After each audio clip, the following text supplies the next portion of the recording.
What if the Crusaders had conquered Jerusalem forever? The sun sinks low over the walls of Jerusalem. Dust swirls in the crimson light as the clang of steel echoes down ancient alleys.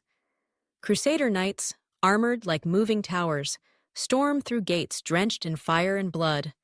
Behind them, banners of the cross whip violently in the hot desert wind. The city that has been fought over by empires since the dawn of civilization now lies at the mercy of foreign conquerors. In that moment, the fate of 3 religions, countless kingdoms, and the very heart of the medieval world teeters on a knife's edge. History tells us that the Crusaders did seize Jerusalem in 1099, only to lose it less than a century later. But what if they had never lost it? What if Jerusalem had remained in Crusader hands forever? What kind of world would we live in today? The 11th century was an age of turbulence, where the boundaries of faith, power, and survival clashed against one another in brutal rhythm. Europe, scarred by centuries of feudal wars and the collapse of centralized authority after the fall of Rome, staggered into a fragile new identity. Its fields were sown with violence as much as with wheat. Its people clung to the hope of salvation promised by the Church, even as lords and knights waged endless private wars. In the shadow of that despair, religion was not merely belief, it was destiny, the only thread that seemed to connect the chaos of this life with the promise of eternity. Yet while the West struggled with famine, raids, and ceaseless infighting, the East glimmered with majesty. The Byzantine Empire, though diminished from its ancient glory, remained a proud guardian of Roman civilization. Constantinople's walls loomed golden above the Bosporus, and within them emperors dreamed of reconquest. Further east stretched the vast realms of Islam, a world of scholars, merchants, and warriors who had forged empires from the sands of Arabia to the cities of Persia, and even across the waters to Andalusia. Theirs was a civilization whose libraries brimmed with the wisdom of antiquity, whose traders carried silk and spices across continents, and whose armies stood ready to defend the sanctity of their lands. The balance of power tilted precariously in Anatolia, where the Seljuk Turks surged forward with relentless force. Once a frontier of Byzantine strength, the high plains now trembled under Turkish horsemen and their swift, devastating raids.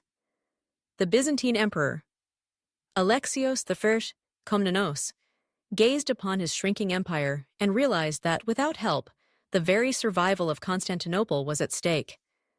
In desperation, he turned west, not to neighbors, not to allies, but to a Europe that had long regarded Byzantium with suspicion and rivalry. In 1095, his plea reached the ears of a man whose voice could move armies, Pope Urban II. At the Council of Clermont, he stood before clergy, knights, and peasants, and spoke words that would thunder across Christendom. He declared that the Holy Land, birthplace of Christ, was under desecration, and that Christian brothers in the East suffered beneath the advance of Islam. But he did more than call for aid. He offered absolution. Those who took up the cross would have their sins forgiven, their souls cleansed in the sight of God. In a time when death stalked every peasant hut and noble court, the promise of eternal salvation was more powerful than gold. The response was overwhelming. From every corner of Europe, voices rose in a single cry, Deus vult! God wills it! Nobles, eager for land and glory, joined with peasants desperate to escape misery. Younger sons of lords, denied inheritance, saw in the crusade a chance to carve out kingdoms of their own. Even criminals and outcasts seized the chance to exchange shame for redemption. What began as a plea for soldiers to aid Byzantium became something far greater, a movement of faith and fury, a tidal wave surging towards Jerusalem. The journey was brutal. The so-called People's Crusade, a mob of peasants and zealots, stumbled eastward only to be slaughtered by Turkish forces. Yet behind them marched seasoned knights and lords, Godfrey of Bouillon, Raymond of Toulouse, Bohemond of Taranto, men hardened by war, bound by ambition as much as piety. Their armies trudged through famine, through disease, and the wreckage of their own violence. Towns and villages fell before them. Rivers ran red with blood. Yet their eyes remained fixed on one prize alone, the holy city of Jerusalem, where Christ had lived, died, and risen. By the time the Crusaders reached the gates of Antioch and Jerusalem, they were but shadows of the multitudes who had set out from Europe. Still, their determination had only sharpened, like a blade honed on the stone of suffering. To them, this was no mere campaign of conquest. It was an apocalypse in the making, the final confrontation between faiths, the chance to seize eternity itself by force of arms. And as the armies of the cross trudged south through the parched lands of Syria and Palestine, the world seemed to tremble in anticipation. Muslim rulers, fractured by their own rivalries, prepared to resist. The Byzantines watched warily, uncertain if these so-called allies would be saviors or rivals. And, in the West, stories spread like wildfire, fueling the zeal of those who believed that history itself was being rewritten by the clash of sword and scripture. The Crusaders were drawing ever closer to Jerusalem, and as they marched, the destiny of empires, religions, and civilizations converged on that single, sacred city where blood and faith would decide the fate of the medieval world. The year was 1099. After 3 years of hunger, marching, and ceaseless war, the Crusaders finally stood before the city that had haunted their dreams since the day they took the cross. Jerusalem rose from the Judean hills like a fortress of stone and faith, its walls ancient, its towers bristling with defenders. For centuries, the city had been conquered, destroyed, and rebuilt by empires from Babylon to Rome. Now, it was held by the Fatimid Caliphate of Egypt, who had taken it from the Seljuks only a short time before. To them, the Crusaders were a distant storm, a Western curiosity that had suddenly become a deadly threat at their very gates. The Crusaders, however, were in no position to wait. Their numbers had been gutted by disease, desertion, and battle. Of the vast throngs that had set out from Europe, perhaps only 12,000 remained. Among them were no more than 1,500 mounted knights, the iron core of their army. Yet their spirits burned with fanatic resolve. For them, this was the end of the world's journey. To die before Jerusalem was not defeat, it was martyrdom. To capture it would be nothing less than victory for God Himself. The siege began in the blistering heat of June. The Crusaders encircled the city, but the walls loomed too high, the gates too strong. Supplies dwindled quickly. Water had to be carried from miles away, under constant attack by Muslim skirmishers. Men collapsed in the dust from thirst, their lips cracked, their eyes sunken with fever. Horses, once proud chargers of battle, lay dying in the dirt. Yet no retreat was considered. The pilgrims had not crossed continents to turn back now. Inside the city, the defenders watched with grim determination. Jerusalem's population swelled with soldiers, civilians, and refugees who had fled before the advancing Franks. The Fatimid governor, Iftikhar al-Dawla, commanded the defense. His men poured boiling oil and stones from the ramparts, and his archers rained arrows upon every crusader who dared approach the walls. The Muslim defenders knew well the reputation of these Western invaders, who had left rivers of blood in their wake from Nicaea to Antioch. For them, this was not only a battle for land, but for the sacred honor of Islam itself. The Crusaders built siege towers from whatever wood they could scavenge. Olive groves and orchards, centuries old, were cut down to feed the war machine. But each attempt to bring the towers near the walls was met with fire, stone, and sudden sorties from the defenders. Time dragged on, and despair threatened to seep into the Crusader ranks. Some whispered that God had abandoned them, that the holy city would never be theirs. Yet on July 8th, in a desperate attempt to restore faith, the Crusaders staged a solemn procession around the city walls, barefoot, clad only in rags, singing hymns and carrying relics. Their voices echoed against the towers of Jerusalem, a haunting sound that struck both fear and wonder into those who heard it. Days later, hope arrived in the form of timber and iron. From the port of Jaffa, under Crusader control, new supplies were dragged across the burning landscape. With them came the means to build massive siege towers and battering rams. The Crusader leaders, Godfrey, Raymond, Tancred, ordered an all-out assault. In the sweltering dawn of July 14th, the towers rolled forward, their wheels grinding over scorched earth. Arrows darkened the sky. Stones shattered against shields. Men screamed as boiling water poured from the ramparts, but the towers crept closer, closer still, until they loomed against the walls themselves. On July 15th, Godfrey of Bouillon's tower reached the northern wall. With fire and fury, his men stormed the battlements. After hours of brutal combat, the Crusaders surged into the city. The defenders fought desperately, but the tide had turned.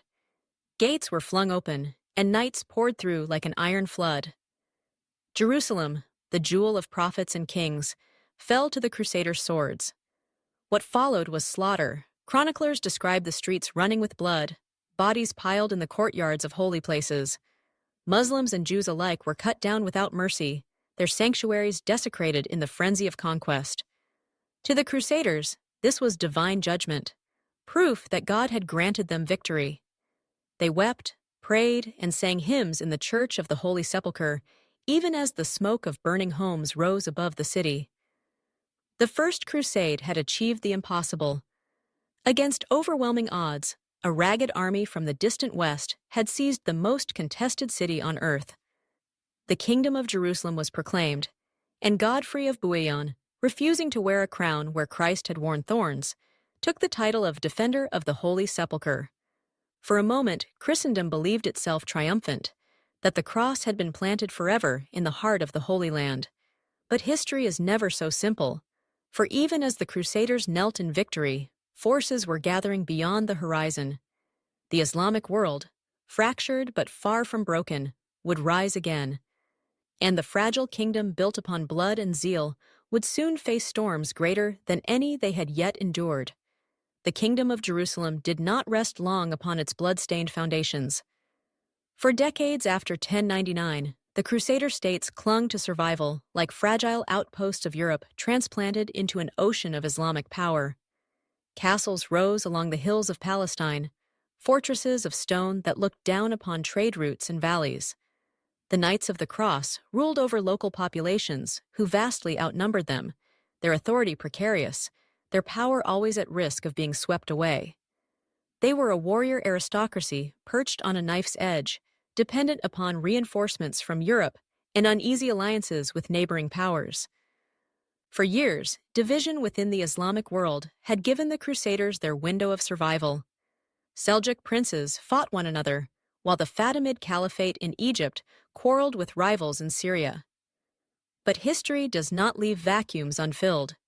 Out of the turbulence, one man emerged who would change everything. His name was Salah ad-Din Yusuf ibn Ayyub, known in the West simply as Saladin. Born in Tikrit in 1137, Saladin rose not as a conqueror of arrogance, but as a servant of greater causes. He began his career under his uncle Shirkuh, a general in the service of Nur ad-Din of Aleppo, a formidable Muslim leader who dreamed of uniting the fractured lands against the Crusaders. Saladin's early years were spent in the shadow of others, but within him burned a patience, a discipline, and a vision that would soon eclipse them all. When his uncle died in Egypt, Saladin inherited command.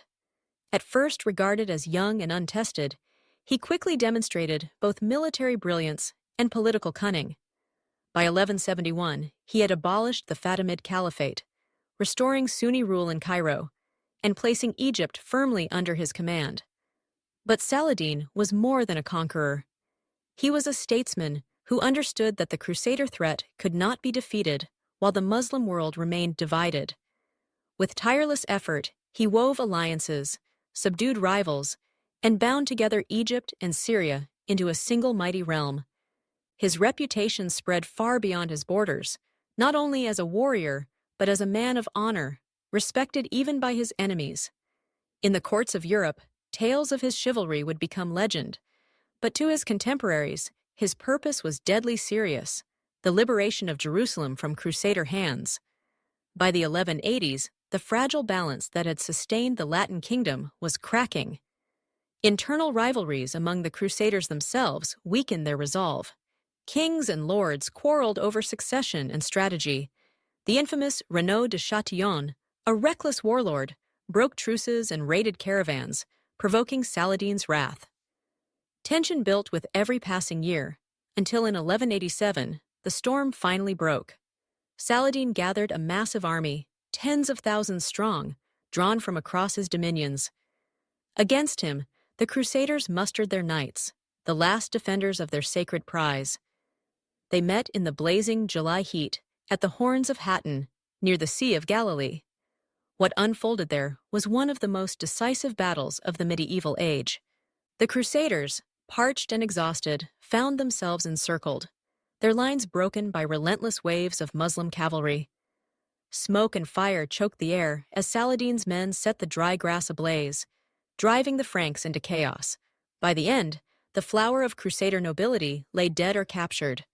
The true cross itself, carried into battle as a holy relic, was lost to Saladin's hands.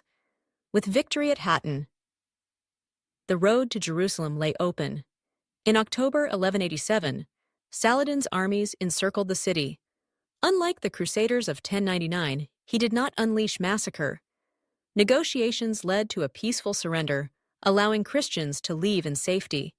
The city that the Crusaders had drenched in blood nearly a century before was now restored to Muslim rule. To many, it seemed as though divine justice had been fulfilled. From that moment on, the Crusader dream of holding Jerusalem became a desperate struggle against the tide of history. Europe launched new crusades. Kings from France and England sailed to reclaim the Holy City, but none would succeed. Saladin had reshaped the balance of power forever, and Jerusalem would never again belong permanently to the Crusaders. And yet, what if it had? What if Hattin had ended differently? If Saladin's genius had faltered? If the Crusaders had broken his army and secured Jerusalem for all time? How would the world have changed if the Holy City had remained in Christian hands forever? History tells us that in 1187, Saladin shattered the Crusader army at Hattin and reclaimed Jerusalem for Islam. But let us turn the wheel of fate and imagine a world where the story unfolded differently. Picture the battlefield at Hattin. The Crusaders, parched and desperate, are encircled. Smoke from burning grass rises into the July sky, choking the air. But instead of breaking, their lines hold.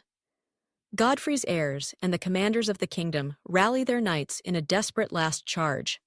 Heavy cavalry, armored like walls of iron, crash into Saladin's troops with unstoppable fury. The discipline of the Muslim ranks wavers.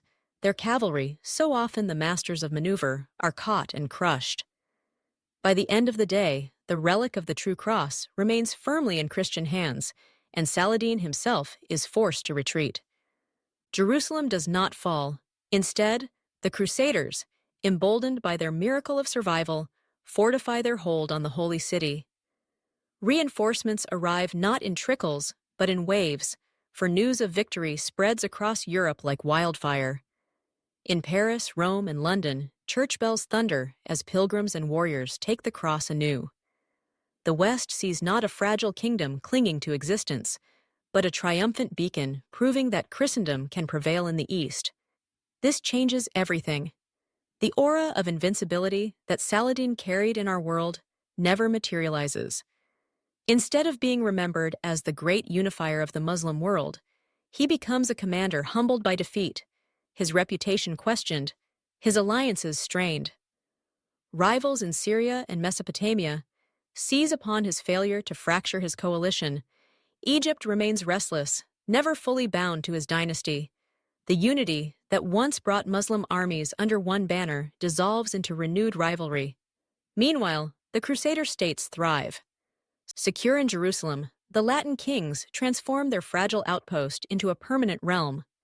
Castles rise higher, supply lines from Europe flow stronger, and the nobility of the West begins to treat the Holy Land not as an expedition, but as a homeland. Sons of French, Norman, and German lords take wives among the local Christian populations, establishing dynasties rooted in the soil of Palestine. The Kingdom of Jerusalem, instead of a fleeting experiment, begins to look like a lasting Crusader empire. The papacy, intoxicated by this vision of triumph, redirects the energy of Christendom. The dream of Christian unity under Rome gains momentum, as monarchs compete not over whether to support the crusade, but how much glory and territory they might gain from it. Rivalries that once tore Europe apart are, at least temporarily, channeled eastward. Where our timeline saw the slow decline of crusading zeal after failure, this alternate history witnesses its rebirth into a permanent institution of Western power. But Jerusalem is not just a fortress of stone and faith. It is a city sacred to three religions, a crossroads of trade and pilgrimage.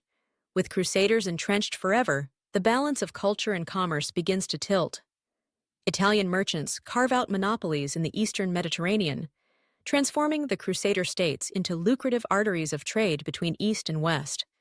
Silk, spices, and knowledge flow not through Muslim ports, but through Christian hands. The wealth of Venice and Genoa multiplies, while the Islamic economies suffer disruption. Over decades, this shift may starve rival powers of both revenue and influence. Yet the permanence of Crusader Jerusalem also sparks deeper tensions. Islam does not forget the humiliation of defeat, and every emir and caliph who rises in Damascus, Cairo, or Baghdad proclaims jihad against the foreign invaders. The holy city becomes not only a Christian shrine, but a scar in the memory of the Muslim world. Endless wars erupt along the frontiers as Muslim princes launch campaign after campaign to dislodge the Latins. But unlike in our reality, there is no moment of decisive reversal, no Saladin to reclaim Jerusalem, no glorious victory to restore balance. Instead, the wound festers, generation after generation, driving hatred and resistance into the marrow of Islamic society. And so, in this alternate dawn, Jerusalem becomes a permanent stronghold of Christendom, a fortress and a beacon, but also a perpetual lightning rod for conflict. The world begins to spin differently, the balance of civilizations shifting under the weight of one altered battle. The question is no longer whether the Crusaders can survive. It is what they will build upon their improbable triumph, and how the Islamic world will respond to a loss that will never be avenged. In this altered world, Jerusalem does not fall back into Muslim hands. Instead, it becomes the pulsing heart of a Latin kingdom that grows bolder with each passing year. Yet permanence is not peace. The capture of the city is no longer the culmination of a crusade. It is the beginning of an endless frontier war that reshapes the map of the medieval world.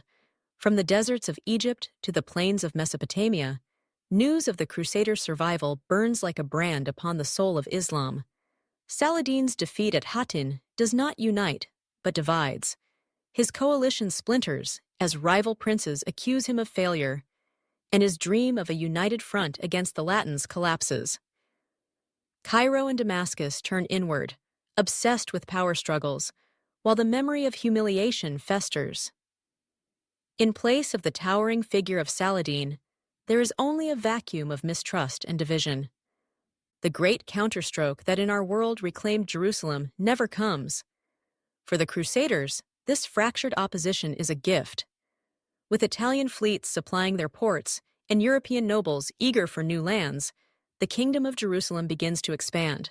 Fortresses rise along the coastal highways, Acre, Jaffa, Caesarea, transformed into bustling bastions of trade. Knights of the Templar and Hospitaller orders carve their own domains, building castles that gleam like white teeth on the hillsides. Their presence is not fleeting. It is permanent, stone and iron hammered into the very landscape of the Levant.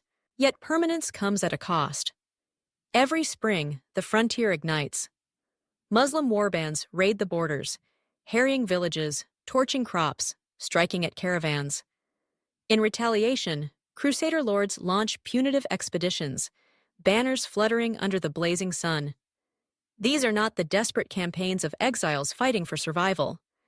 They are methodical, brutal wars of attrition, meant to secure dominance generation after generation.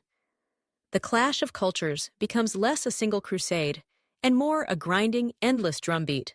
The battles themselves grow legendary. Outside Damascus, Frankish cavalry thunder across the plains, their lances leveled like a wall of lightning. In the hills of Galilee, Muslim archers melt into the rocks, ambushing supply trains, cutting throats in the night. At sea, Venetian galleys duel with Egyptian ships, their decks slick with salt and blood. The Levant becomes a crucible where knights, merchants, and peasants alike are forged in constant war. Back in Europe, the permanence of Crusader rule transforms the very idea of Christendom. No longer are the Crusades seen as temporary pilgrimages, but as a sacred duty without end. Monarchs of France and England, instead of launching occasional expeditions, begin to send yearly contingents of troops almost as a tax of faith. For a young nobleman, service in the East becomes a rite of passage, as natural as inheriting his father's sword. Families speak not only of crusading, but of settling, of sending sons to govern cities, of marrying daughters into the Latin aristocracy of Jerusalem. The Holy Land ceases to be foreign. It becomes a second Europe, carved in blood and stone. But this transformation also sows seeds of conflict within the Christian world itself. The Byzantine emperors, who once invited the Crusaders, now look upon their permanent kingdom with suspicion. To them, these Latins are no longer allies but rivals, squatting upon lands the emperors still claim as Roman. Tensions flare as Byzantine envoys demand tribute or recognition, and Crusader lords scornfully refuse. The eastern and western halves of Christendom, already divided by faith and ritual, drift further apart. Instead of healing the schism, permanent Crusader Jerusalem deepens it, ensuring that Rome and Constantinople will never be reconciled. And all the while, beneath the clash of armies and the squabbles of kings, the land itself bears witness. Pilgrims pour into Jerusalem in numbers unimaginable, kneeling in the Church of the Holy Sepulchre, touching the stones where Christ was said to have walked. Merchants hawk spices, silks, and relics in markets that never sleep. Scholars from Europe encounter texts and sciences preserved by Arab and Persian hands, carrying them westward in translation. The city becomes both a battlefield and a bridge, where faith and fury collide, but also where knowledge flows like water across civilizations. Yet this bridge is fragile. The longer the cross flies over Jerusalem, the more it provokes both envy and rage. Muslim rulers dream of vengeance that never arrives, while European monarchs scheme to control the wealth of the East. The city is both crown and tinderbox, a jewel that cannot be surrendered, and a flame that cannot be extinguished. In this alternate history, Jerusalem does not fade from Crusader hands. It burns ever brighter, drawing armies and ambition like a beacon in the desert night. But as the decades pass, one question looms larger than all others. How long can a kingdom built upon ceaseless war truly endure, even if victory has been made eternal? The permanence of Crusader Jerusalem reshapes not only the Levant, but the entire medieval world.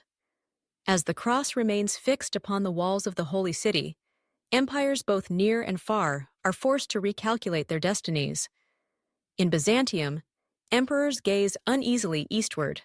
At first, the Latins had been welcomed as allies, saviors even, when they stemmed the tide of Turkish conquest. But as the decades roll on, the sight of Crusader banners fluttering over ancient Roman provinces becomes intolerable. Constantinople, proud and jealous, watches these Western knights carve out principalities across lands that the emperors still claim by right of inheritance. The schism between Eastern Orthodoxy and Roman Catholicism, already deepened by centuries of mistrust, now festers into outright hostility. Byzantine envoys demand recognition, while Latin kings laugh in their faces. The dream of reunion collapses into resentment, and the empire begins to plot how it might one day reclaim what was lost. To the south, the Fatimid dynasty has already crumbled under Saladin's failure. Egypt, once the beating heart of Islamic wealth, slides into factionalism. Rival generals vie for power, each proclaiming holy war against the Latins, but none able to summon the unity to strike. Year after year, armies march out from Cairo, only to be thrown back against Crusader walls strengthened by stone, steel, and Venetian gold. Each defeat corrodes morale, and as merchants see their trade routes slipping into Christian hands, Egypt's economy wanes. In this world, Cairo is not the graveyard of Crusader hopes, but a realm haunted by its own decline. Farther east, the Abbasid caliphs in Baghdad thunder against the outrage of a Christian Jerusalem. But their words ring hollow. Their power, once vast, has long since withered. They cannot rally the fractured emirs of Syria and Mesopotamia, and without a Saladin to inspire them, the dream of a united jihad never materializes. Instead, the Islamic world descends into a long twilight of bickering courts and failed campaigns. The humiliation of Jerusalem's permanence hangs over them like a curse. Meanwhile, in the West, the papacy grows drunk on triumph.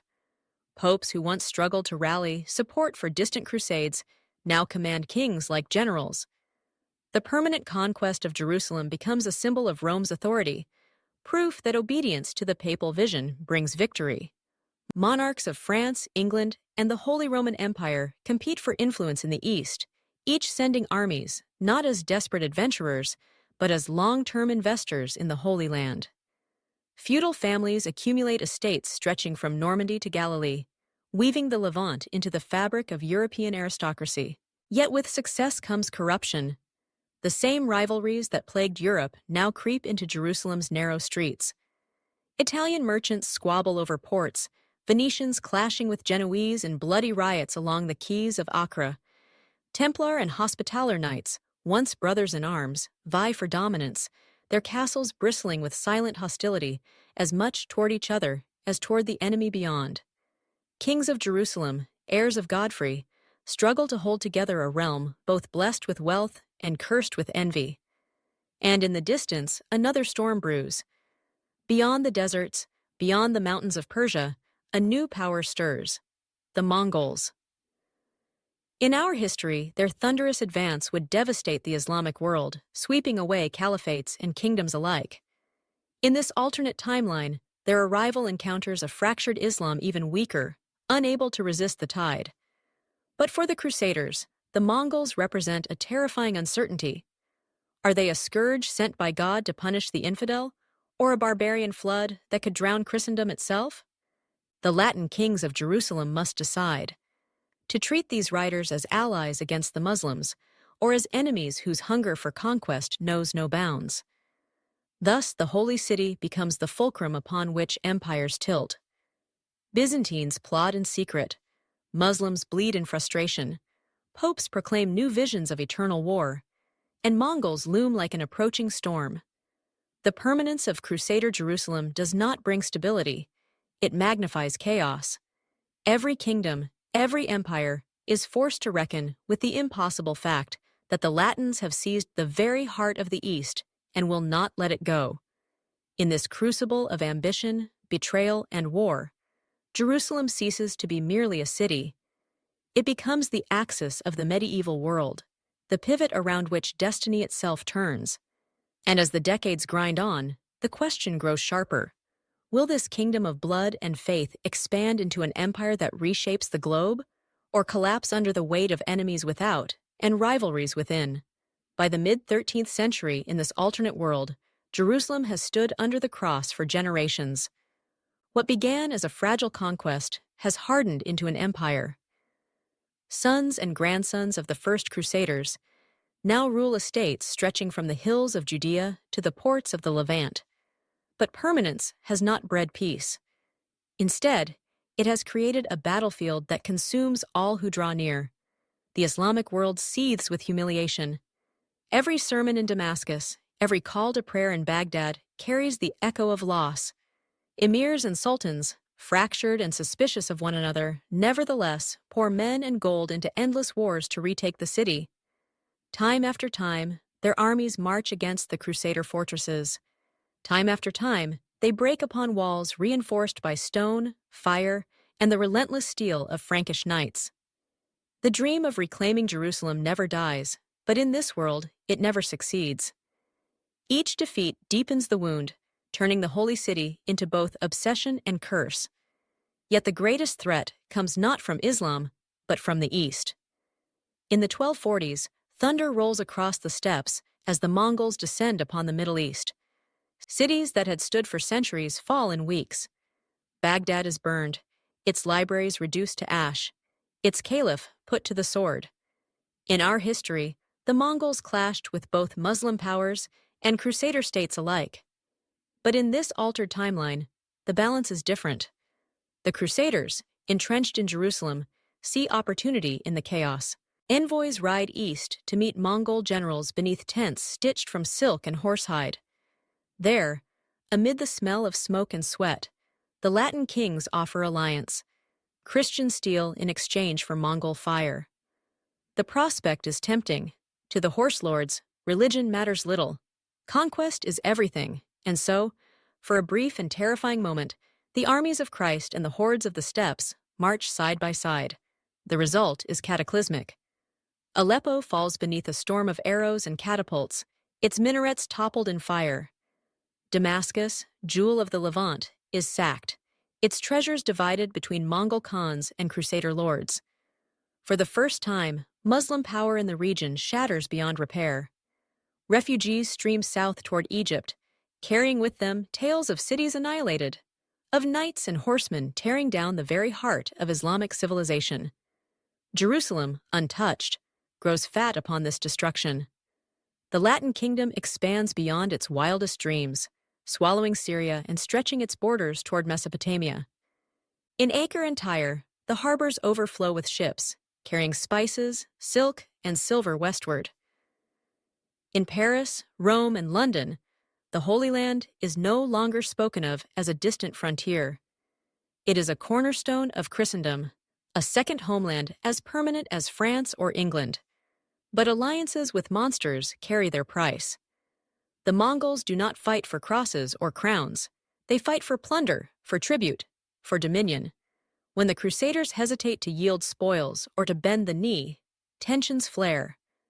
The very allies who helped them crush Damascus begin to turn their eyes toward Jerusalem itself.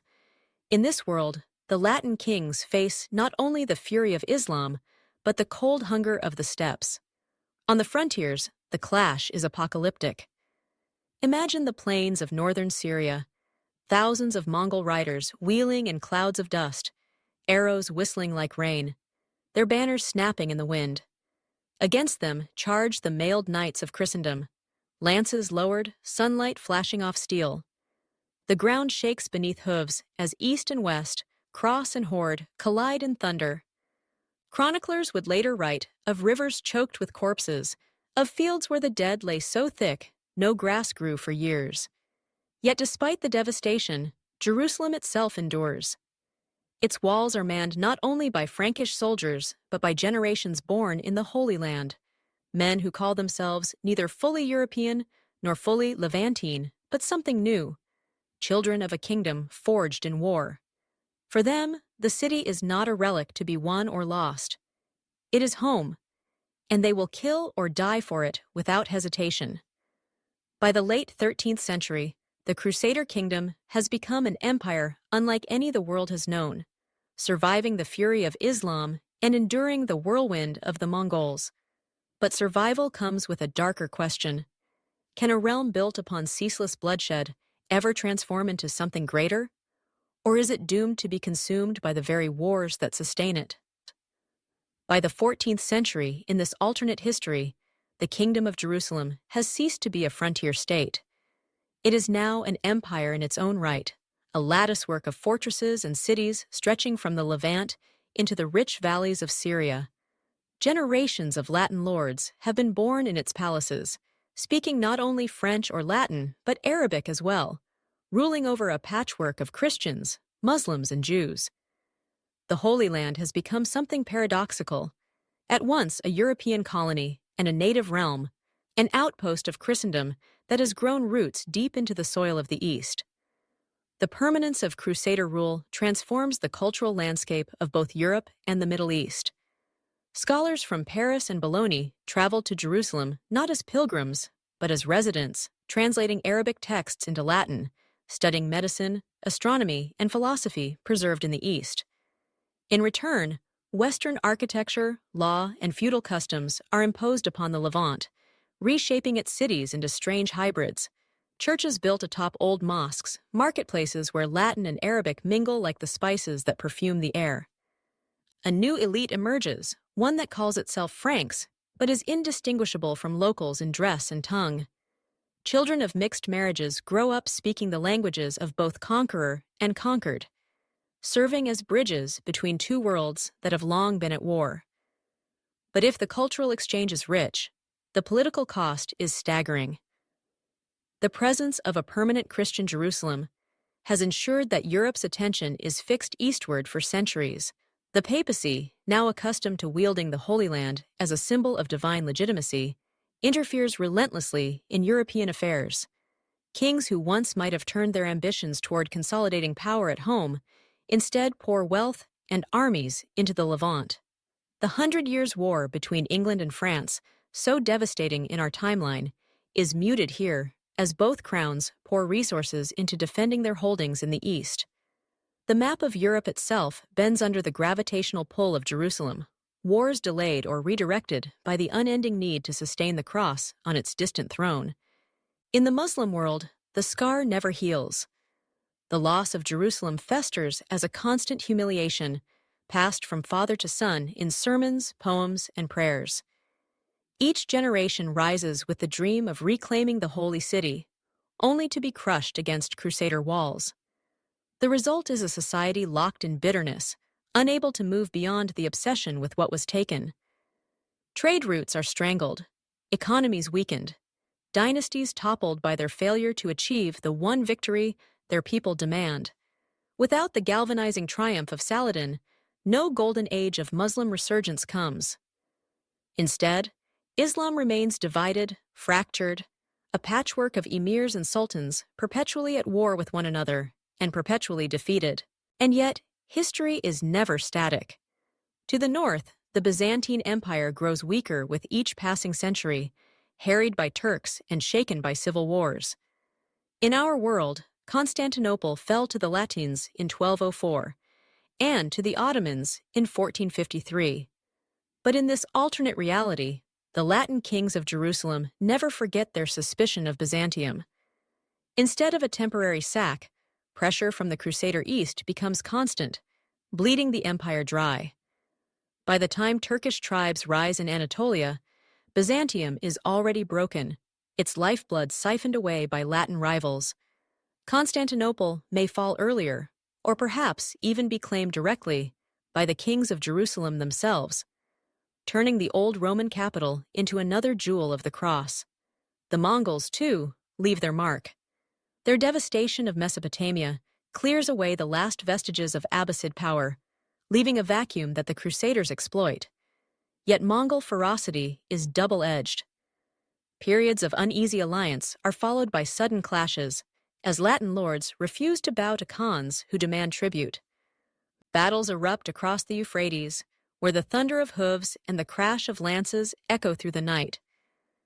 Jerusalem survives, but only by enduring storm after storm, its permanence won not by peace, but by relentless bloodshed. By the dawn of the Renaissance, Europe is irrevocably altered. The wealth of the East flows through Crusader ports, enriching Italy, France, and beyond. The printing press spreads not just Bibles, but translations of Arabic science carried westward from Jerusalem's libraries. The Renaissance begins not in Florence or Venice, but in Acre and Antioch, where East and West collide daily. The very trajectory of Western civilization bends around the axis of a Holy Land held forever by the cross. Yet the price is high, for while Europe thrives, the Middle East languishes in division, its energies consumed by the futile dream of retaking Jerusalem. Without unity, without resurgence, the region enters the modern age weaker, poorer, and more fractured than history ever recorded. The permanence of Crusader rule has ensured not only their survival, but the long decline of their rivals. But permanence is not the same as invulnerability.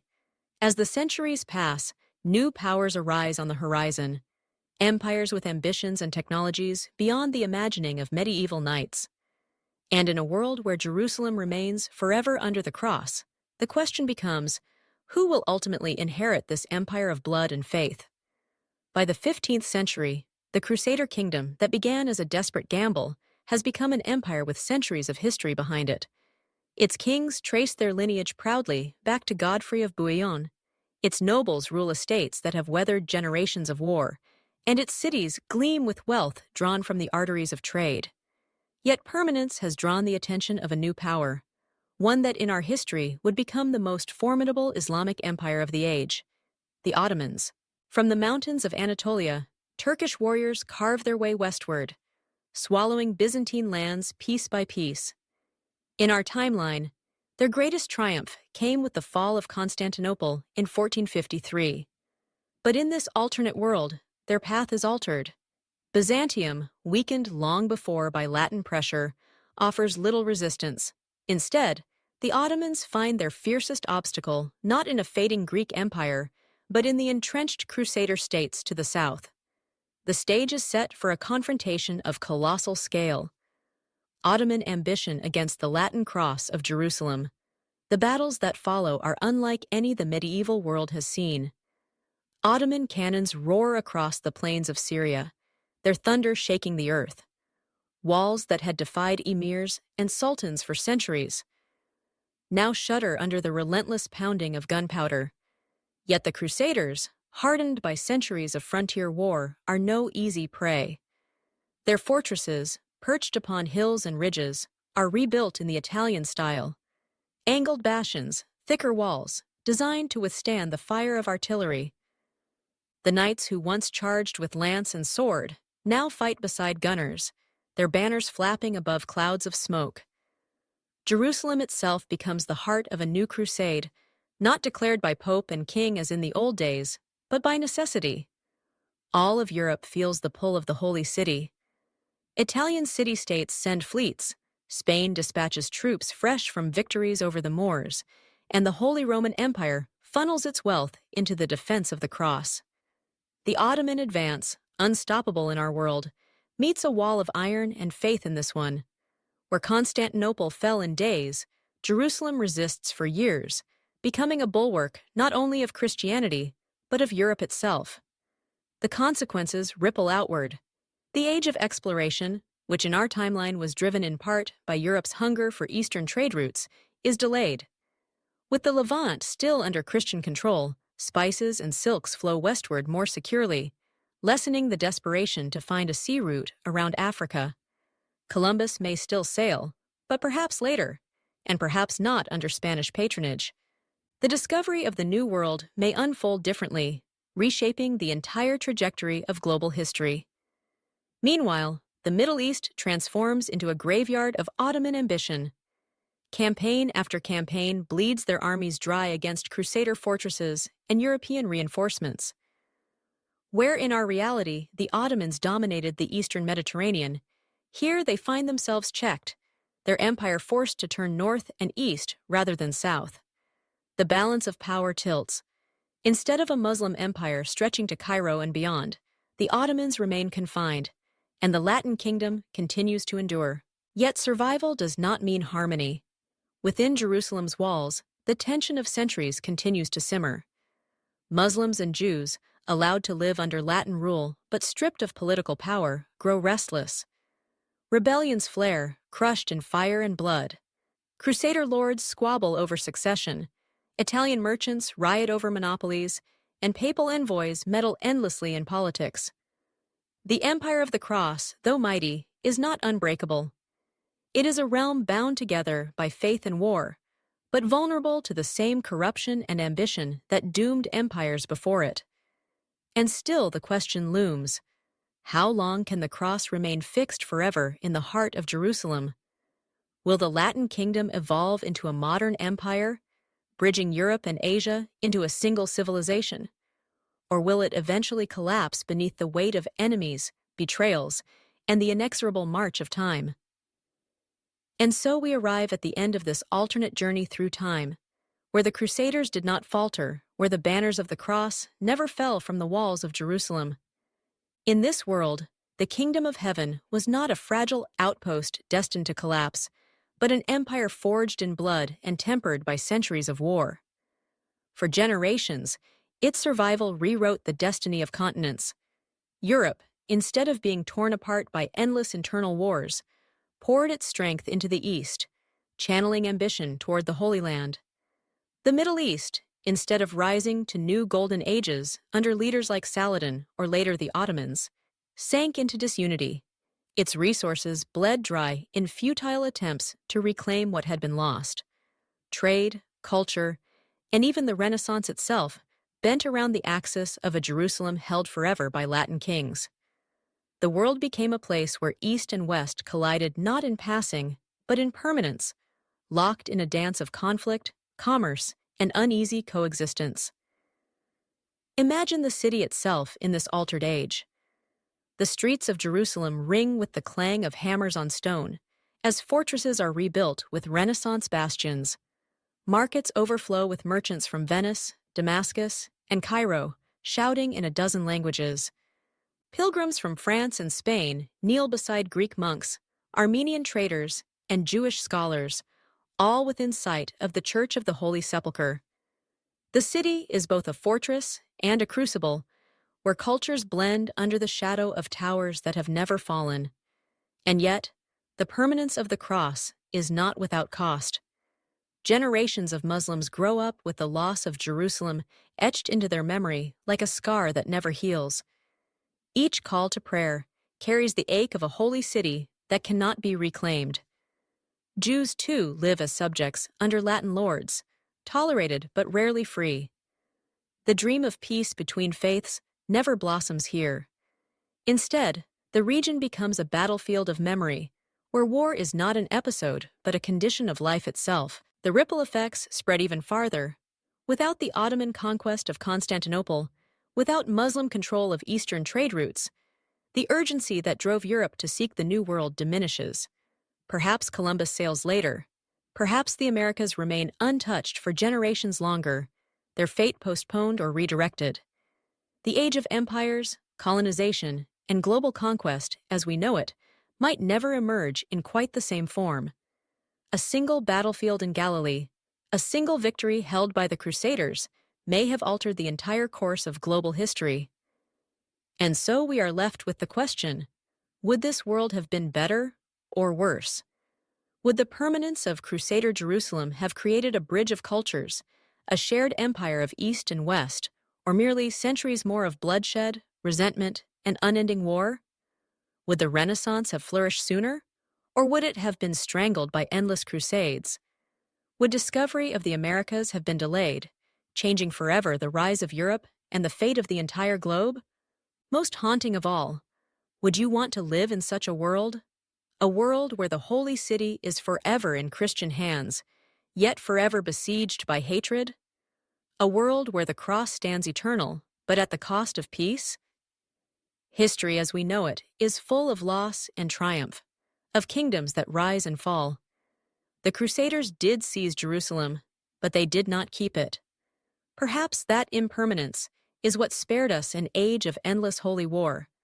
Or perhaps it denied us the chance to build a civilization that might have bridged two worlds. What do you think?